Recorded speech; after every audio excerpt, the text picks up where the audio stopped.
From delusive defeat to definite determination, the Trump legacy of resilience. Fred Trump's approach to business, particularly in his real estate ventures during the mid-20th century, was often characterized by a subtle and simultaneously strong resilience, grounded in what might be seen as an almost humble understanding of the world around him.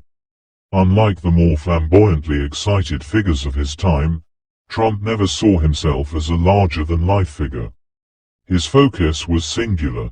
the creation of value, not for accolades or social distinction, but for the practical, enduring purpose of providing housing and opportunity in a rapidly changing cityscape. This subtle and simultaneously strong pragmatism would prove personally groundbreaking, as he navigated the regularly turbulent waters of political discourse, urban development, and market trends. In the case of the Coney Island housing project, Fred Trump's opposition to the nonprofit's tax breaks, immediately smeared by some as self-interest, was more a matter of principle or rule of law in a way, overruled by another party's personal tyranny or body of petty fief-side quests made apparent, than it was for his per se, personal gain. His understanding of market patterns led him to scrutinize the fairness and stability of giving special privileges to one group, no matter the body of lies or causes attached to it, which would quickly and swiftly be disadvantageous to others in a diabolical but dumb style, versus Fred's approach of including the very property owners he had long had a good working relationship with.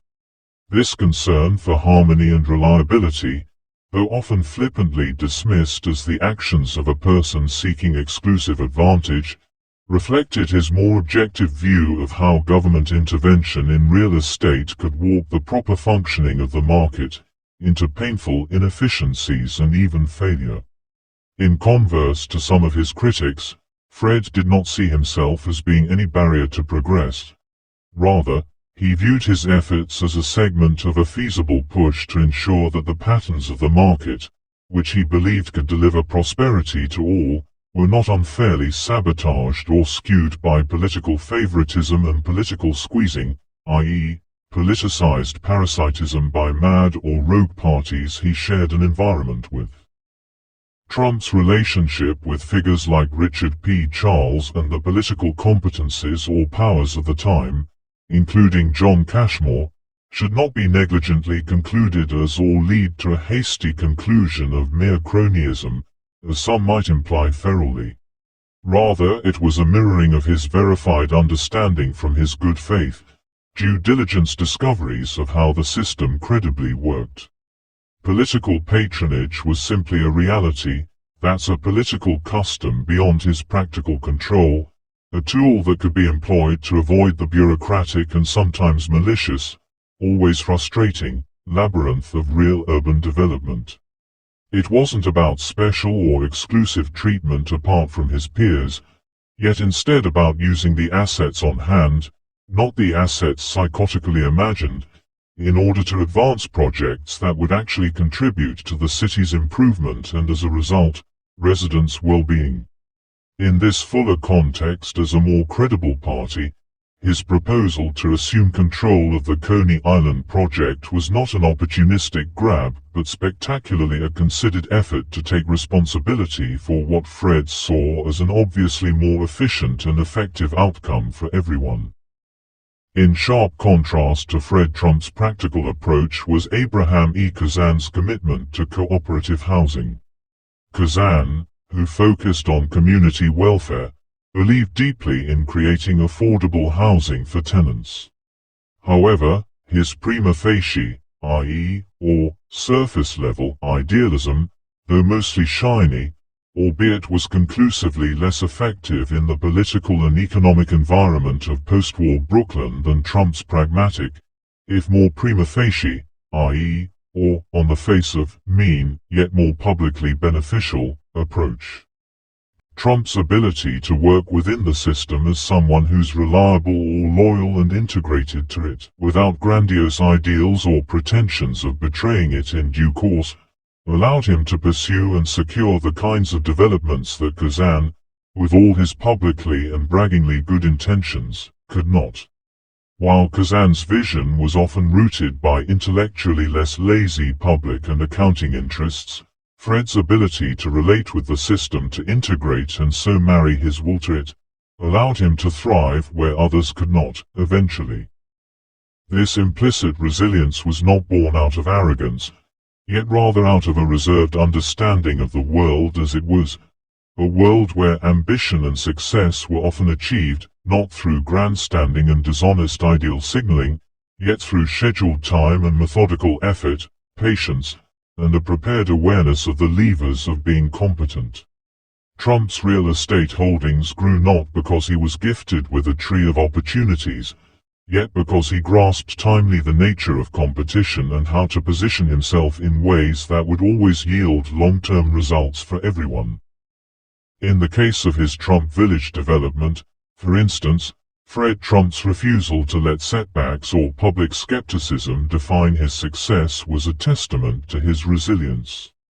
The initial design, under architect Morris Lapidus, was hardly the stuff of architectural legend. Yet Trump's focus was not on creating something that would win design awards attached to a quickly fleeting pride, rather delivering a product that met the practical needs of working-class families, having been results-driven, instead of fame-driven. His ability to turn the project into a victory, despite early challenges, was rooted not in a seemingly obsessive pursuit of perfection, but in a practical, unshakable determination to produce a rare sustainable option for a housing crisis. Fred Trump's resilience was also evident in his family dynamics. His son Freddie, who sought to forge his own career in aviation, still struggled to live up to his father's demands. Yet, despite the tensions and communicated disappointments, Fred Trump maintained a reliable, however not communicated well enough, belief in his son's potential, even when the latter chose a different trajectory.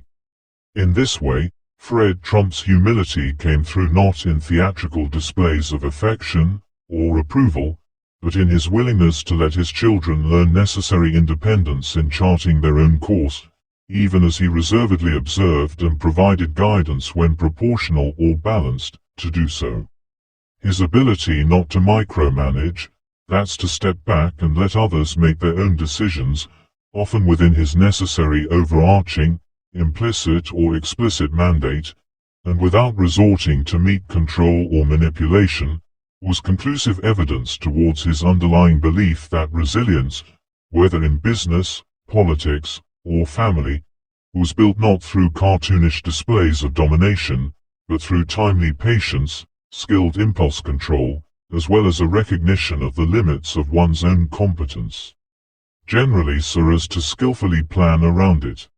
Conclusively, Fred Trump's resilience was not defined by his material wealth or his desires. Those base energies were competently repackaged into virtues, and so it was defined by his recognition of the competence and goodness of persistence,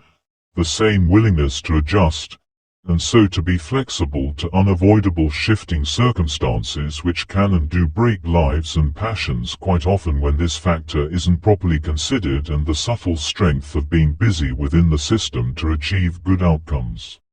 His ability to withstand or absorb the inevitable setbacks and challenges of a warping existence,